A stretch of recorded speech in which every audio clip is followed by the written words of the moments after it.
सल्लल्लाहु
हुजूर ने हमें बतलाया, उसे मनाओ, उसकी बारगाह आली मर्तबत में झुको। और हुजूर ने खुद भी ये तरीका हमारे सामने बतौर सुन्नत के छोड़ा, और फिर नबी पाक सल्लल्लाहु अलैहि वसल्लम ने आगे बढ़ के हमें कुछ और बातें भी इरशाद फरमाई।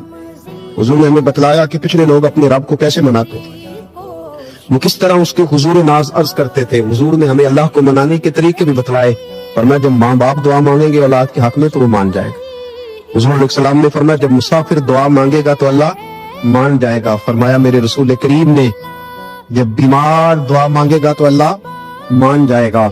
और सैयद आलम अलैहिस्सलाम फरमाने लगे जब तुम्हारे ज़ईफ, कमजोर, मजबूर लोग दुआ मांगेंगे तो अल्लाह मान जाएगा। और हुजूर ने फरमाया जब तुम फर्ज अदा करके दुआ मांगोगे तो अल्लाह मान जाएगा। और मेरे महबूब ने फरमाया जब पिछली रात उठ के तुम उसके हुजूर अर्ज करोगे तो वो तुम्हारी दुआओं को कबूल कर लेगा, वो तुम्हें मान जाएगा। और हुजूर ने हमें दिन बताए, फरमाया जुमे वाले दिन